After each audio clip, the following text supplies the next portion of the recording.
Hello? Let me do my test and I'll be with you in a moment.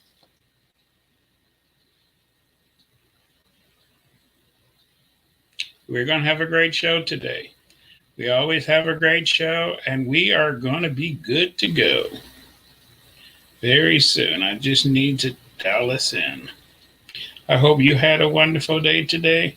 There's so much craziness going on in the world, but we're going to not freak out and panic. Very soon. Okay, I got this going. And let me go ahead and get us over here. And then we'll be all good. So, we are good to go. My name is Len David Livesey. I'm your full spectrum Gnostic, and I'm here. We got an explosive subject to talk about today. We're talking about Planet X, In Search of Planet X.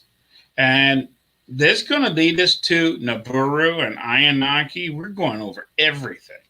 Okay. And this is an important subject because, unfortunately, this is going to be in our future very, very soon. We're all going to have to deal with this. This is why NASA, scientists from all over the world, have been searching for Nibiru, Planet X, for a very long time, because this is very, very important that we find this thing. And they've already found it. So that is what's going on here.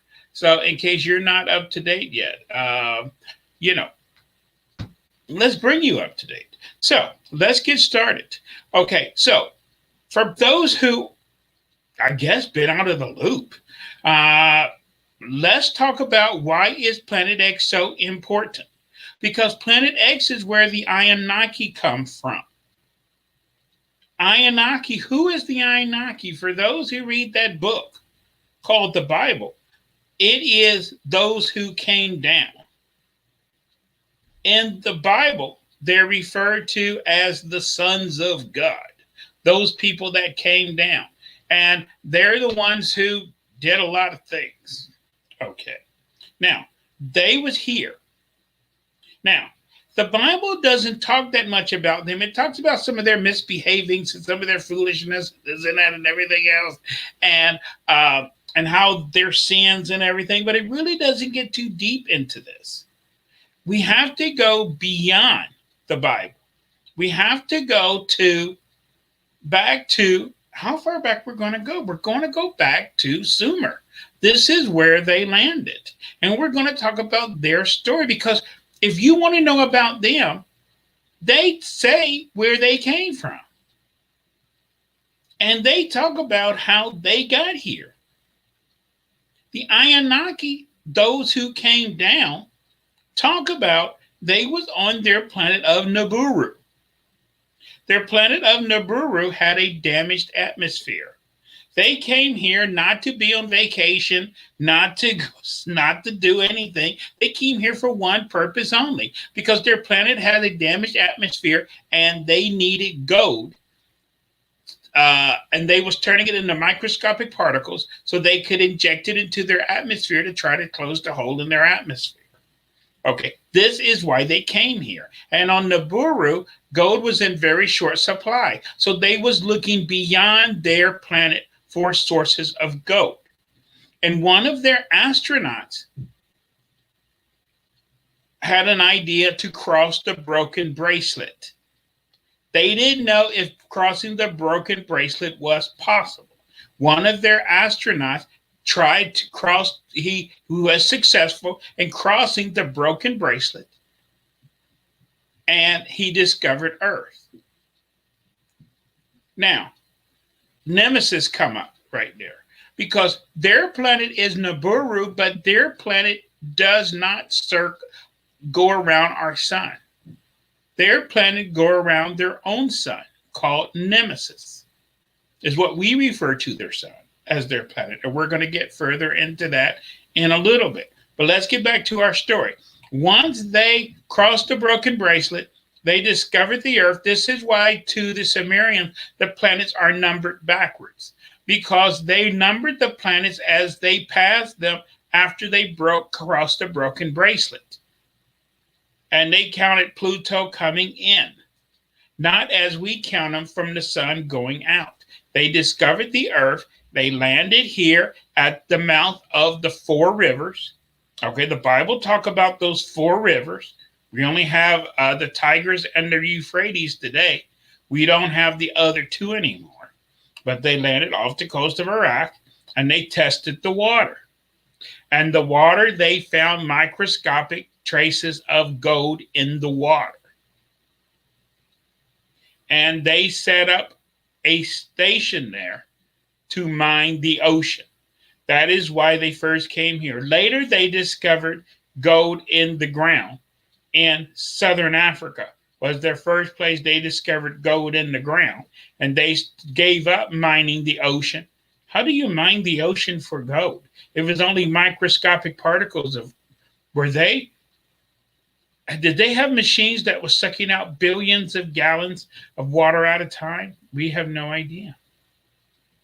But once they discovered gold in Africa and then in other places in the world, they gave up mining the oceans and started mining in the ground. This is why in South Africa, somebody was mining hundreds of thousands of years ago. Okay. Proof of this.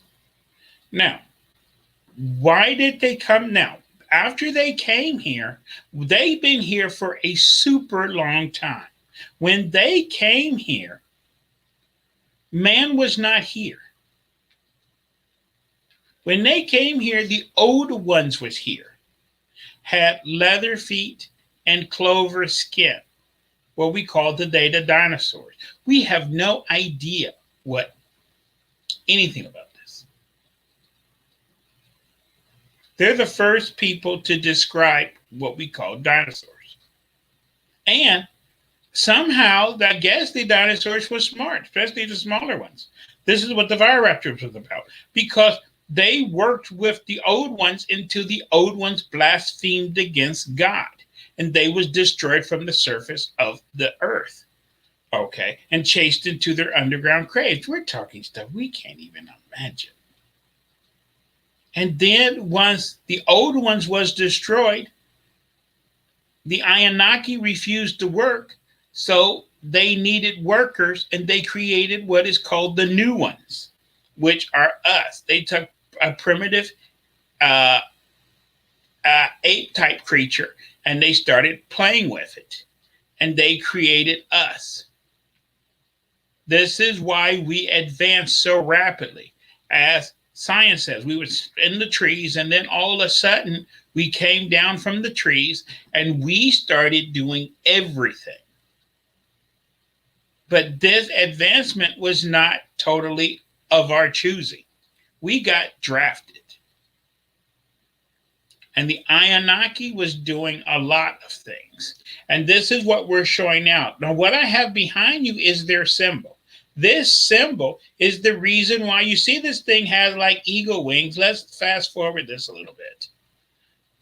This is the first pictorial of them going back to Sumer. There they are in their ships, the tree of life, a walking fish creature. We don't know what have this. This is a wheel inside of a wheel. There's so much we don't understand even today. A lot of this is mentioned in books. We don't know what a lot of this stuff is. There they are in their flying ships again. See, they always was showing what they're flying with their great wings. Okay. But were they here just to be nice to us after they created us? They didn't create us to be equal to them. They created us to work for them. And this is the secret of what they was doing here, for those who have any doubts.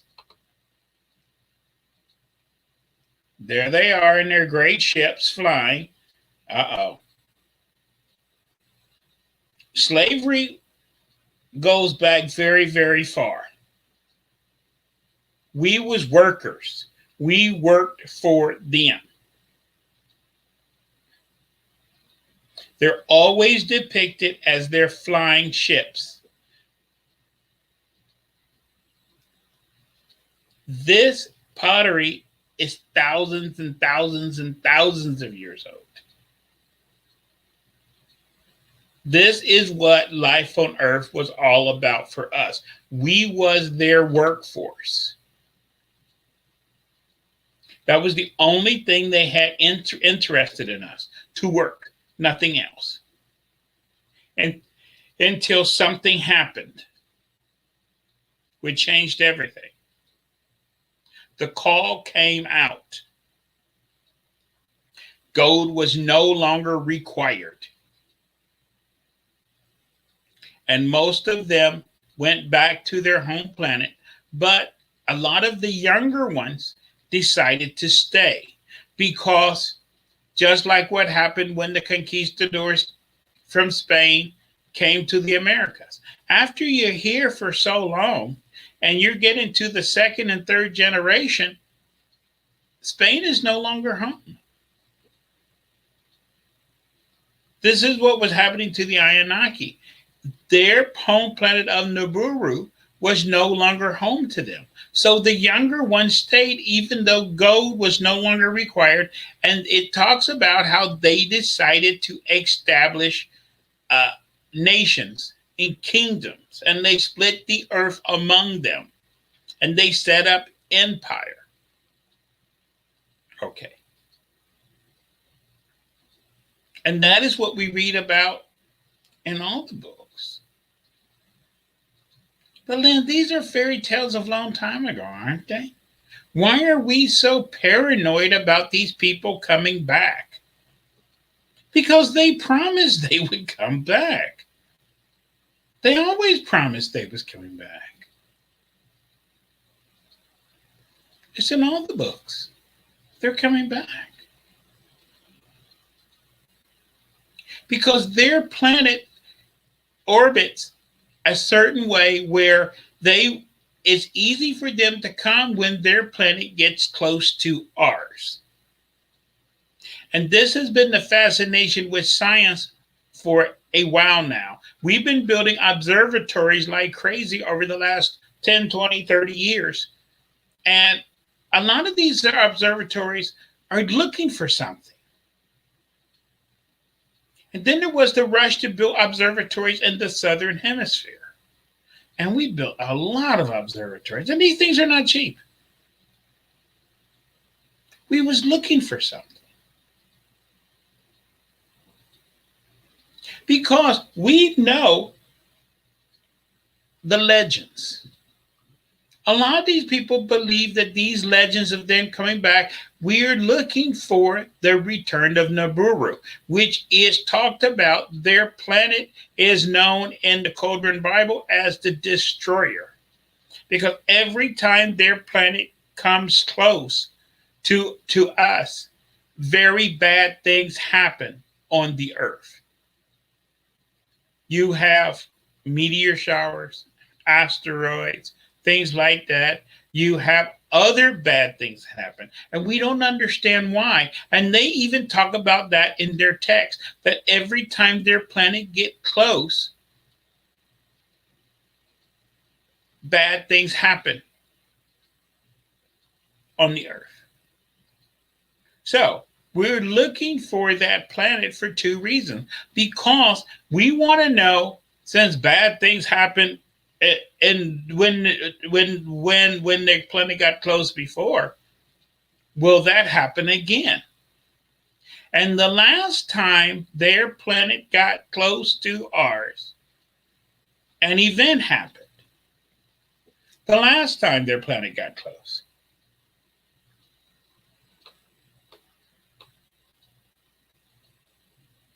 What happened? That happened.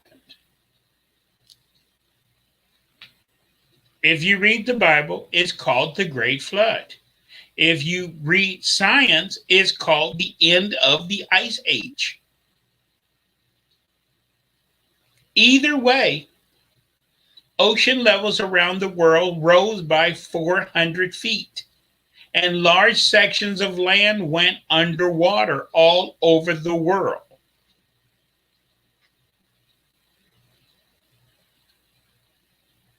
Okay. That's the reason to a lot of Indians, they talk about how the world was destroyed by water last time. So this happens every time their planet gets close.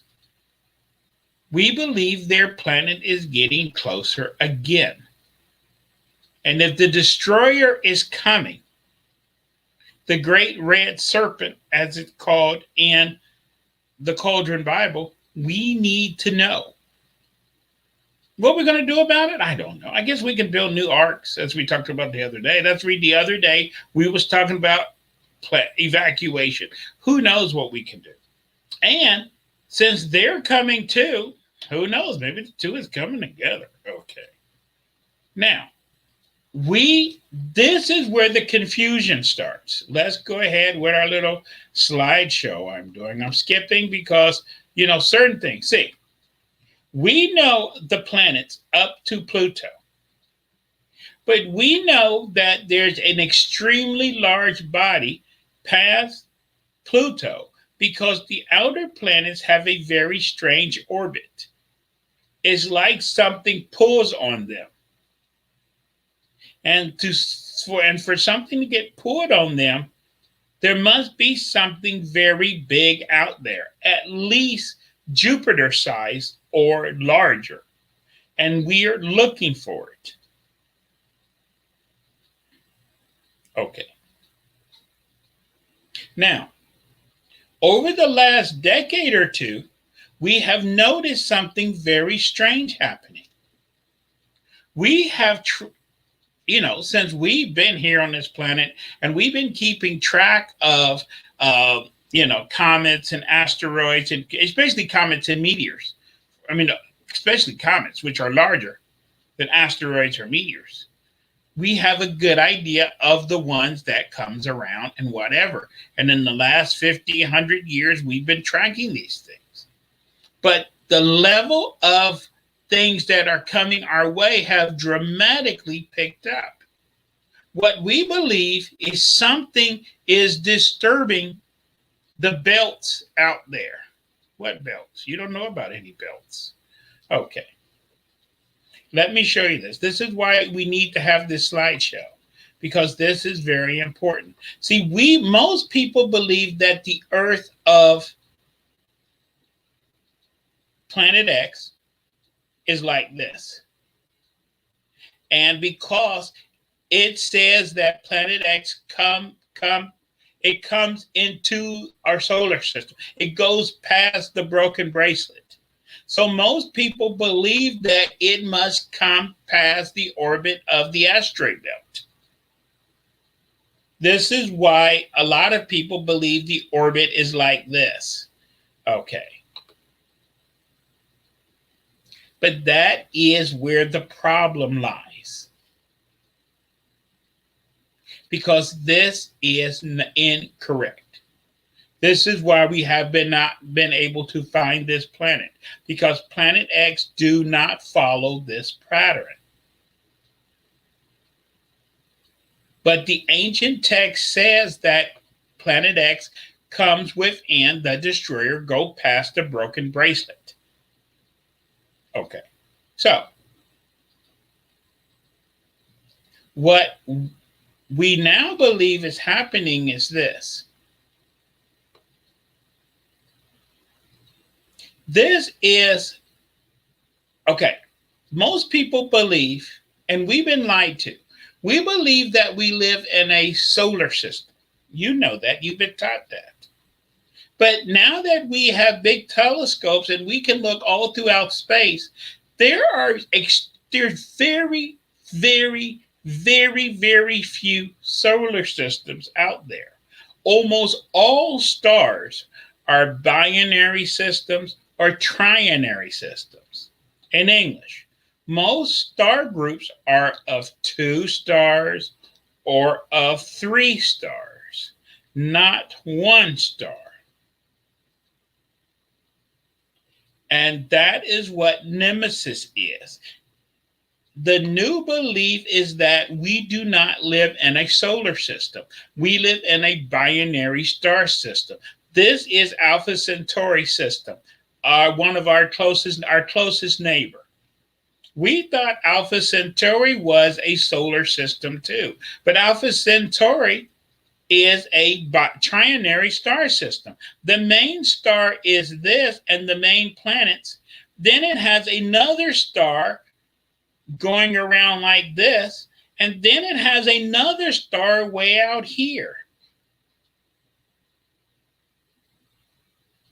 This is what Nemesis is. Our sun is here. Our planets go around like this. Nemesis is right here, and its planets with Nibiru go around this way. The reason they interfere is when they get close over here. As long as they're far away this way, interference is to a minimum. But since this is elliptical, when these two things get close together, they kind of bunch up. And this is why kind of bad things happen. You get what I'm saying? And this is what puts a lot of stress on our sun. When these two, this is our sun as we know. This other sun, Nemesis, is not a regular sun. It is a brown dwarf. It is very, very small, and it gives off very little light. But when these two bodies, that one and this one, get near each other, it causes our sun to have a lot of reactions and a lot of explosions, because it's like putting two magnets close to each other. You get what I'm saying? So this never crosses totally into our system. It stays on the outside. That's the reason we can't find it, for one. And for two, let's go to the next beautiful picture. This is where we live. This is a picture of our solar system. I'm sorry to be getting so deep, but there's no other way to explain this.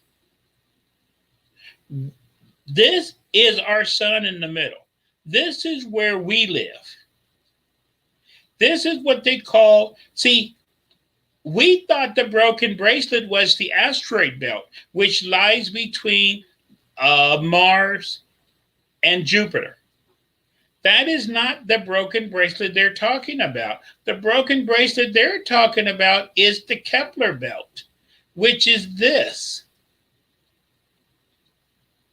Their Nemesis and Nibiru rotates out here, outside of the broken bracelet, but inside the Oort cloud. The Oort cloud is the edge of our solar system.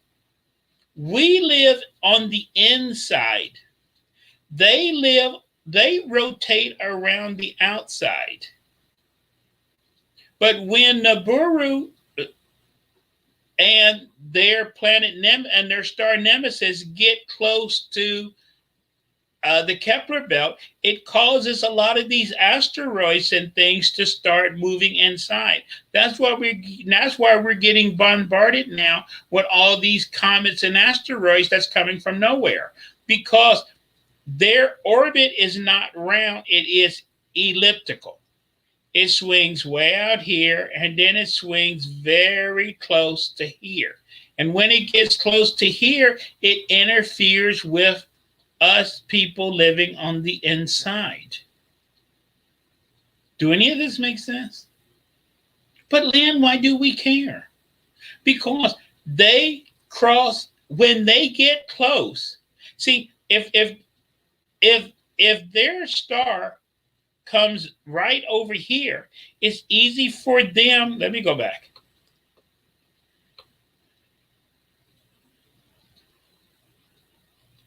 Okay.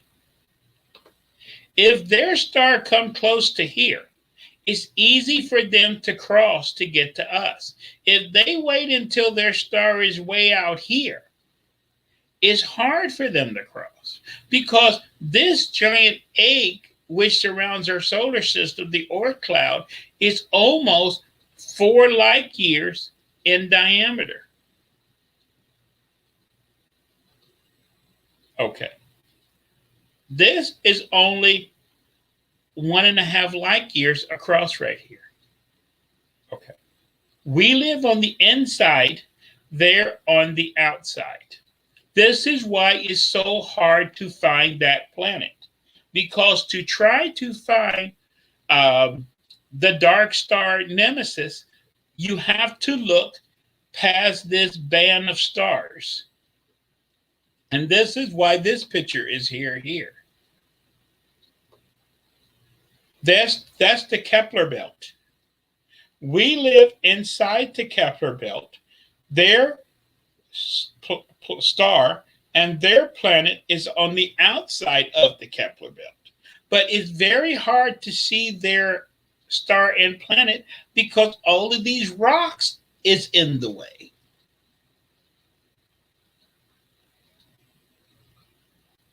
You get what I'm saying? This is why the legends talk about they did not know if crossing with the broken bracelet was possible or not. They knew all of those rocks was out there. They didn't know if you could cross the broken bracelet. They did not cross the asteroid belt.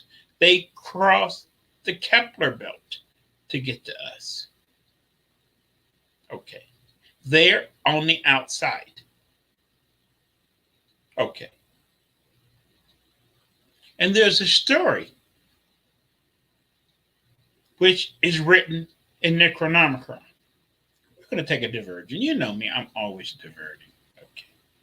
Necronomicon talks about a very strange thing. Okay. Necronomicon goes back, a lot of people say technically that, it was written in the 1920s, which is impossible. In the 1920s, they didn't even know about. They was just starting to get into the planets and discovering Neptune and everything. We know now that Necronomicon, that was written by the, it goes back to the Mad Arab, to 700 AD is when it was written. And in that book, it talks about a lot of really weird stuff. That's why people go crazy. But there's a weird story in that weird book. It talks about on the edge of our solar system, there is a planet, a dark planet, a planet where our sun is just a pinpoint in the sky, and their houses have no windows, and their houses are cold. And they look at the earth with envy.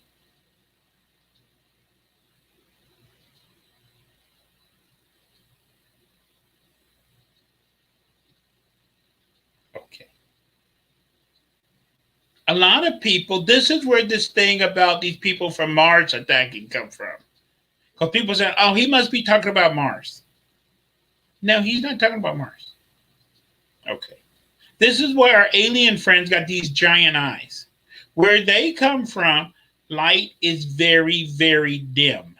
That's why they need giant eyes. The reason we have little eyes and we still got to wear sunglasses because our sun is very, very bright. Okay. But as this picture shows, if you're out here and the sun is just that little tiny dot right here, and you're in your dark houses, okay, there's so much we don't know. There's so much we don't want to know. Because this stuff is just scary. Okay. So, we've been looking. But to try to find Nemesis, a brown dwarf, even if this band of stars wasn't blocking our view, would be very hard because you're looking for something that is giving off very little light against a black background. So you're looking at trying to find something black against a black background, which is extremely hard. But they have a way of doing it. Because what they do now is they take pictures in succession.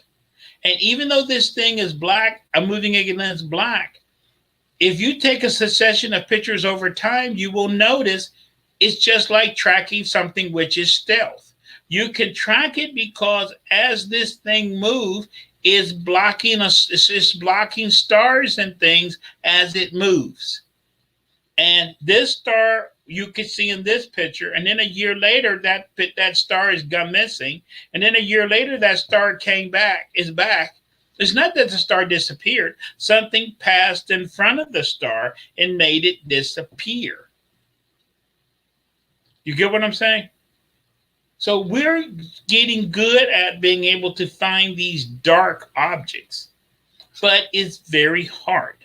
And we're trying to, since things are pushing on the outer planets, we're trying to triangulate and we're narrowing down where this thing might be.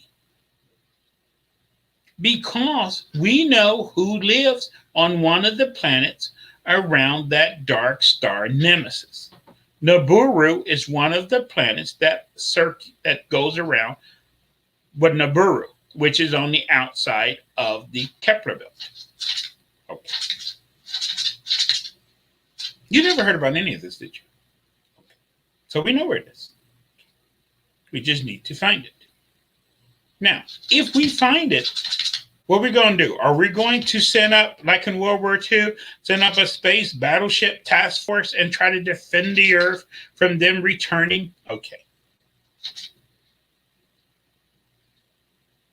I guess we could have a space battle. I guess we could send up our F-35s and our F-22s. Okay. But if they was able to cross the broken bracelet back during the dinosaur days, they're probably a little bit more advanced than we are. Probably just, not too much, just, okay. So our little F-22s and 35s, we should do pretty well. Okay. You think about that for a while. Let me see if I have any questions or comments. But as usual, I talk about stuff that is so deep. It's hard for people, but if you do have a question or a comment, you're welcome to give it. But I get very few questions or comments in this show because I talk about things which are just, that's the reason I'm a Gnostic. Okay.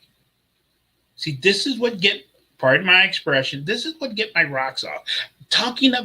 Learning about all this weird stuff. Okay. This is what I'm into. I'm into the deep of the deep of the deep. This is why I was talking the other day that most Gnostics either go crazy or are taken. Because they only want you to know so much. And if you know too much, you're either going to go crazy because your mind can't handle it. Or you learn too much and oops, you become a threat to them. So, I'm on my way. I will end up in one of those two places very soon. Let's get back to our subject. So, this is where we are located. Now, why are we so worried about this planet? Because these people ruled over the earth for thousands and thousands and thousands and thousands of years.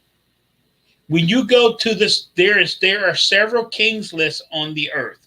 We know about 3 of them: the Sumerian kings list, the Egyptian kings list, and the Chinese kings list. They all do the same thing. They talk about the Sumerian list, talk about the rules, which God ruled over the earth. This one ruled for, so many thousands of years, and then this one ruled for so many thousand, and this one ruled for so many thousand. It goes down the names. Then they talk about the demagogues that ruled. They ruled for 1,200 years, 1,500 years, very little time period compared to the gods. The gods were ruling for 36,000 years, 18,000 years. The demagogues were down for 3,000, 2,000, 1,800. Then they all mention the first human king. 300, 250 years, 475 years. Then they mentioned who was the king at the time of the great flood. And then after that, they named the kings after the flood. 80 years, 60 years, 45 years. You see where I'm going here? Okay. How come after the flood they don't rule that long? Because we don't live that long. Okay. How come before the flood some people was ruling for 300 years?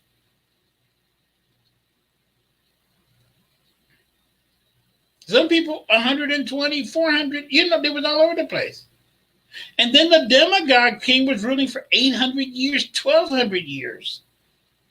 And then the god kings was ruling for, 24,000 years, 36,000 years. Oh my gosh. Do we really? Our presidents only rule for 4 years. Okay. If they're coming back, we are in big trouble. Now, somebody just said that Planet X is going to collide with the Earth. No, it is not. This is the misconception going back to this, because we thought that it comes within. It's going back to this picture. This is the misconception that most people have, because we thought it came inside of the asteroid belt. It doesn't do this.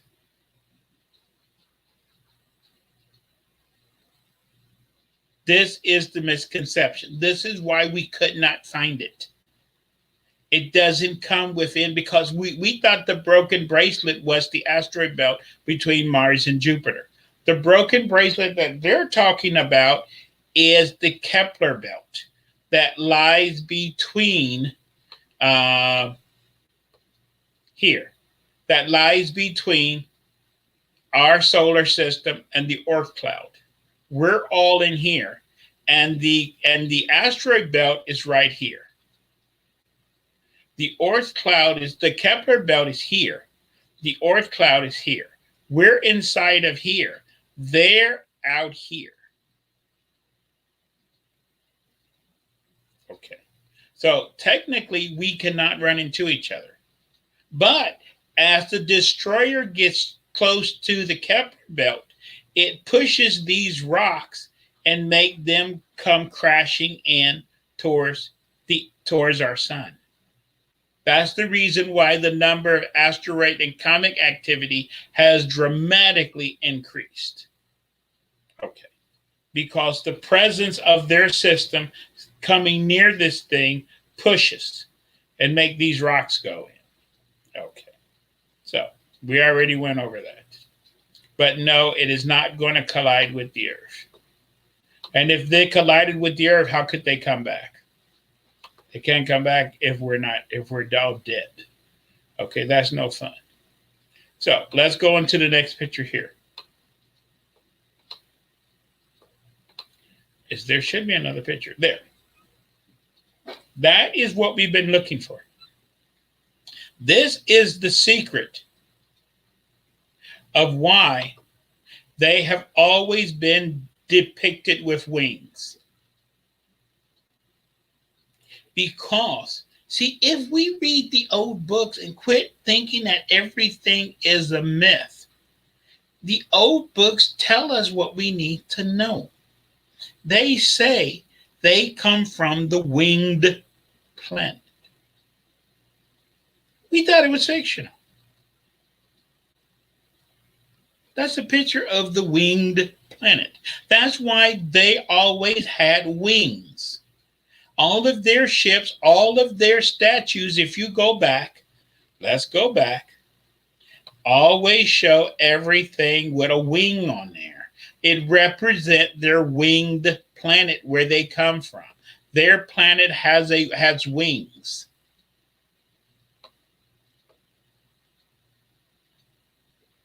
Okay.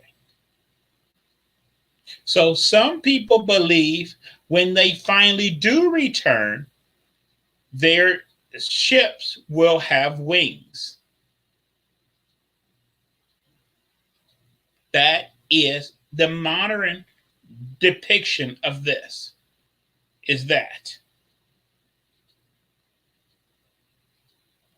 Because they say they're from the winged planet. So we have an idea of what we're looking for in space. We're looking for a star that has wings. How can a star have wings? That doesn't make any sense. Okay. So we've been looking,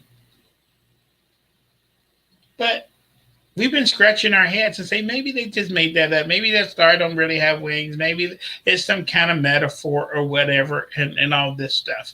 And maybe it's something else, and maybe they got it wrong, and maybe this. But something very strange happened, which you didn't hear about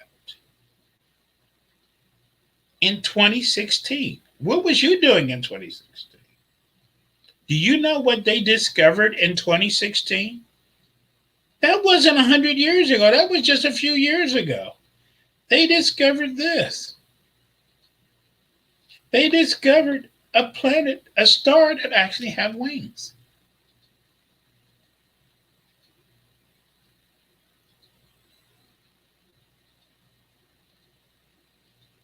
Is that Nemesis?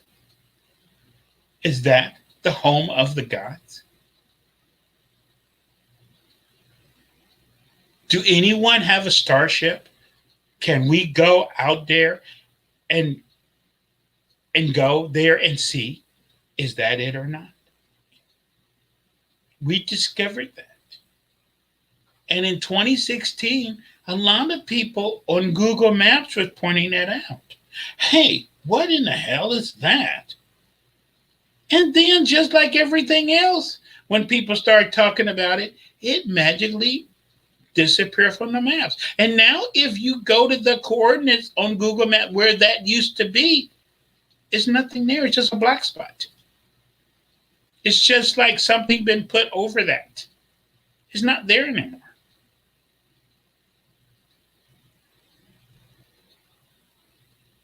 Why would somebody do that?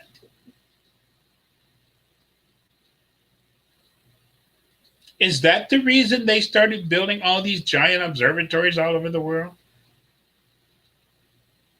Do they know something we don't know?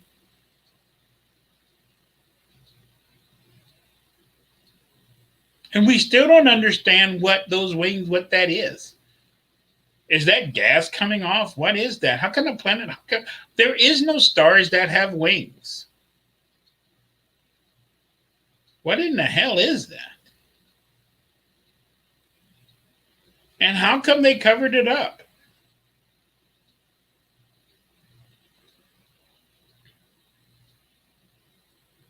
And are they already on their way?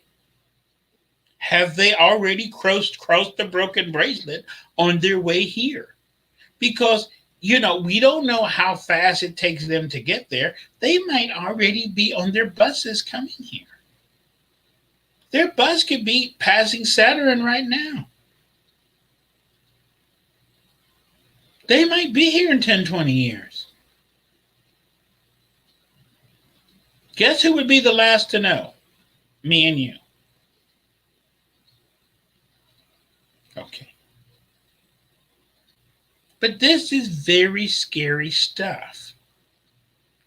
But Lynn, why is it scary? We should be happy. We're going to have alien contact. It's going to be first contact. This is going to be exciting. Oh, I can't wait. Ooh. But they're already saying what they're going to do when they get here. They're going to re-establish their kingships. What does that mean? Do that mean that the United States going to get a vote?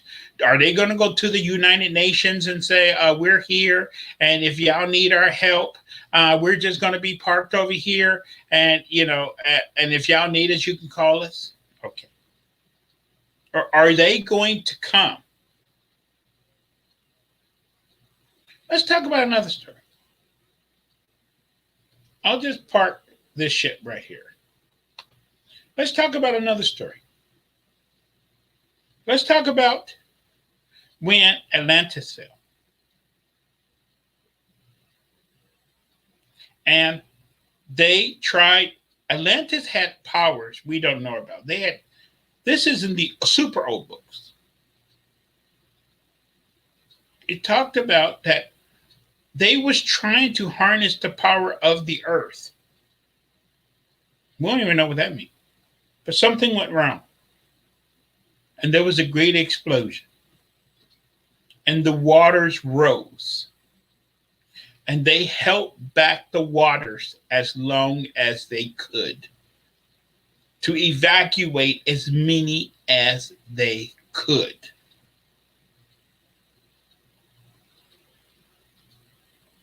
Okay.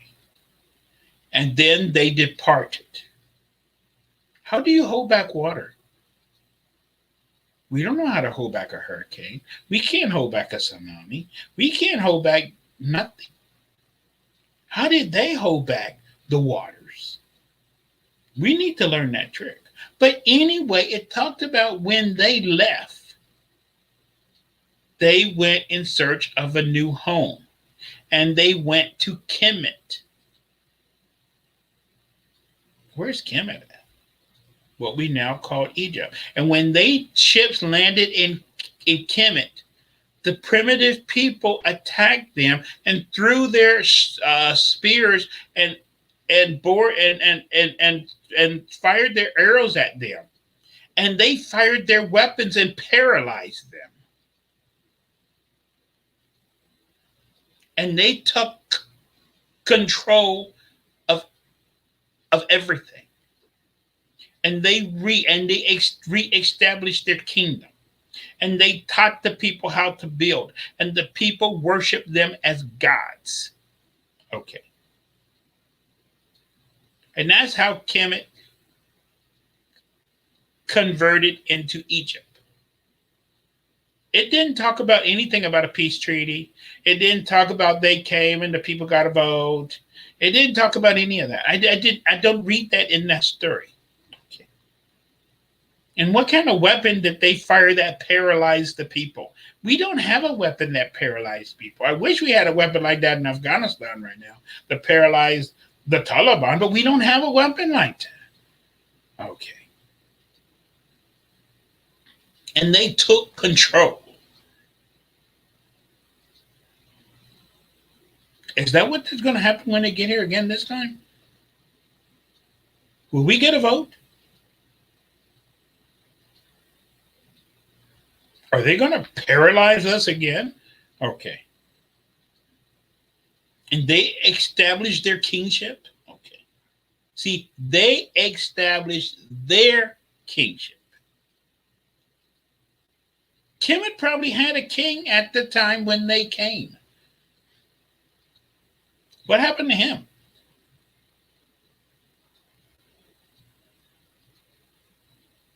Okay. So this is why probably we're scratching our heads and searching extremely hard for this planet and trying to figure out, are they really coming back? And if they're coming back, and if we do spot their 5-mile long ships heading our way, okay, what are we going to do about it?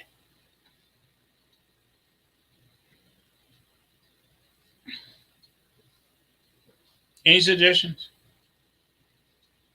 Okay.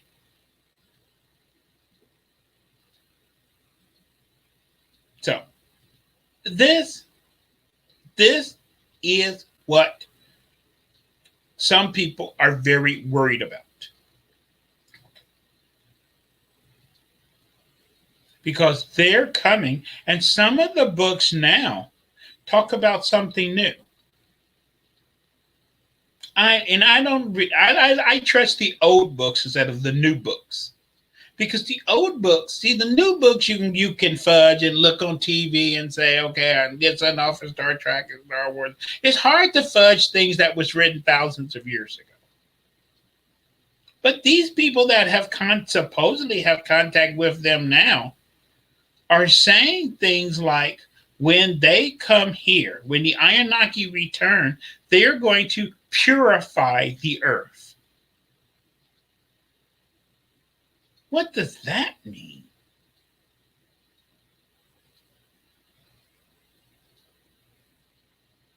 Does that mean if you're not Christian, you get purified? If you're not Muslim, you get purified?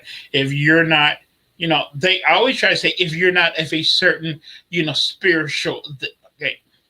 I don't think it's up to you if you can get purified or not. And what does that mean to get purified? Okay. That means does that mean they're going to kill some people? That means they're going to,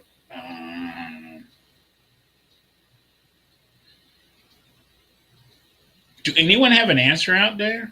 There's some smart people that listen to this podcast. Can someone tell me what purification means? And when the Anunnaki return, they're going to purify the earth. What does that mean? People say, oh, they're going to get rid of all the bad people. But of course, that doesn't include you and your family, right? We know that, right? Okay. It's those other bad people, not you and your family, not you and your country. It's those other bad people. We're talking North Korea and, those countries we don't like, Iran and all of them. They're going to get rid of them. They're going to leave us, right? We are moving into some very scary times. Okay. So, when will they be here? This is the $100 question. Are we talking in the next 5, 10 years, the next 20 years, the next 100 years?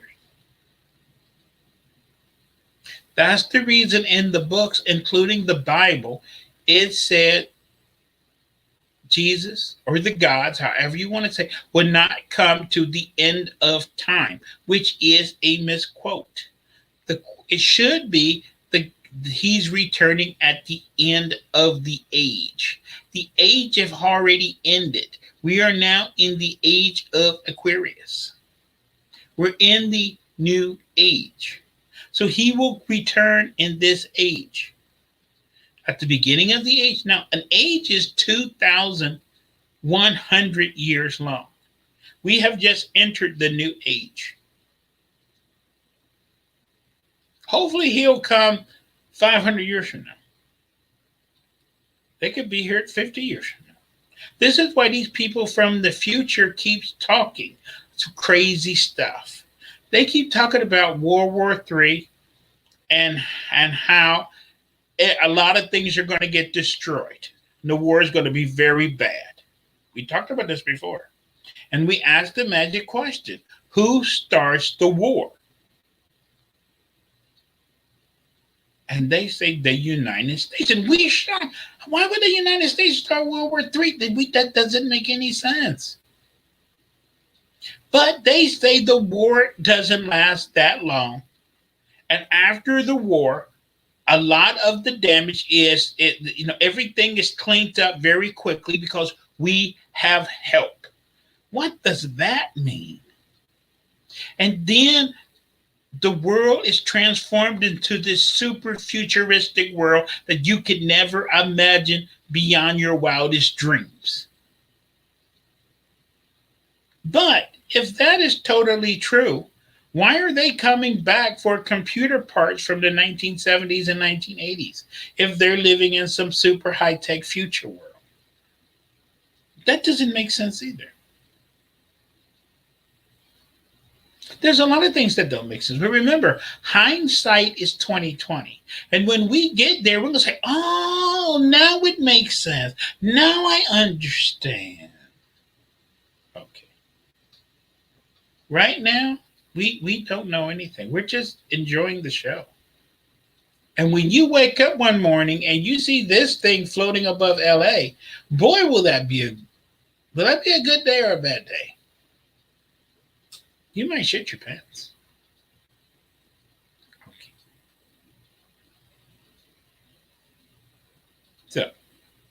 I don't have any answers. The only thing I'm doing is trying to read the signs, trying to understand and comprehend what is going on. And I'm hoping that we can get to the point that us and them can live together as one. This is what the future is going to be about. Who controls the earth afterwards? Okay. And this is what I'm coming into understanding now, which I still don't understand. I thought after the destruction and everything was put back together, I thought we was going to be holding hands and singing a kumbaya. Now I discovered that's not true. Maybe I was just naive. And now I find out that after the destruction and after everything's put back together, then is these forces which are fighting for control of the earth. What does that mean? I guess there's no holding hands, kumbaya, where I guess we're never going to have, in the history of the world, man have never been able to sit around and just kick back and enjoy ourselves. There's always been some kind of problem and headache.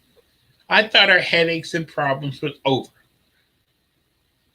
after we get past this, we cross into the new age, and after polar shift and all this stuff and the gods come back. I thought everything was going to be paradise and we was going to finally get a chance to just sit back and barbecue and have a good time. And okay, I guess that's not in our future. What can I say?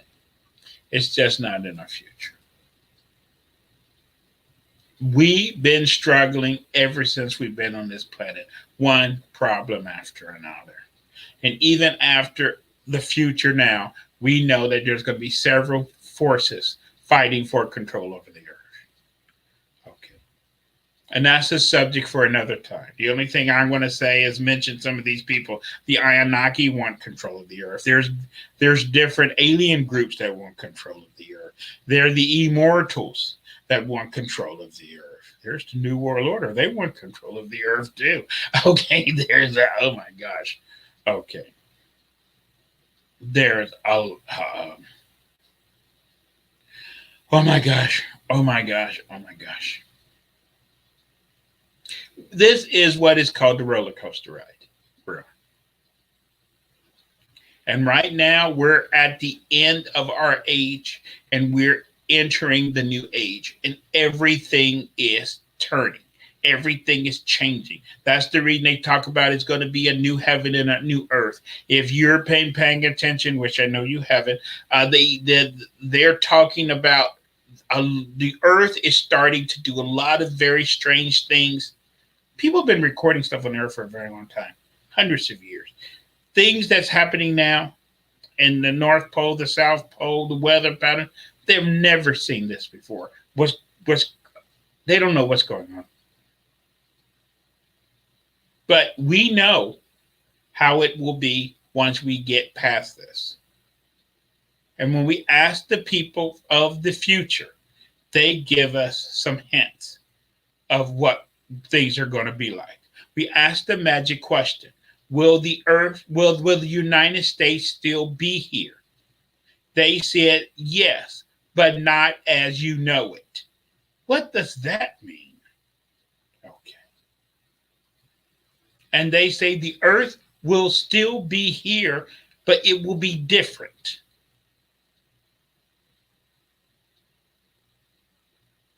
What does that mean?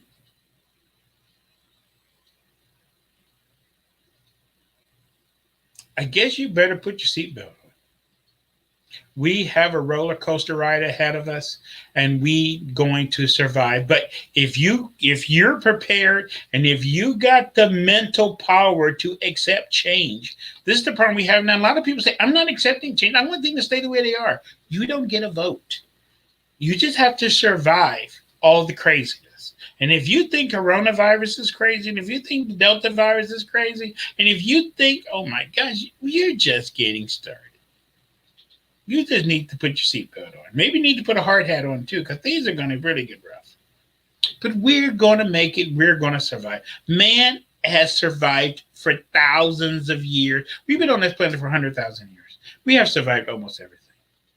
We're going to survive this too. I have faith and trust in man. I have faith and trust in me, and I have faith and trust in you. And I have faith and trust in those people upstairs. My name is Lynn David Livesey. I'm your full spectrum Gnostic. I'm here on the Spirit Realm Network. Watch their other shows. Join my Facebook page. I'm also on YouTube and several other places.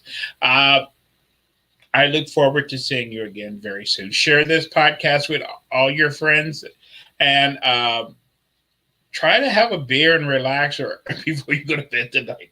I think you're going to need it. With that, I'm out of here. Thank you so much. Bye.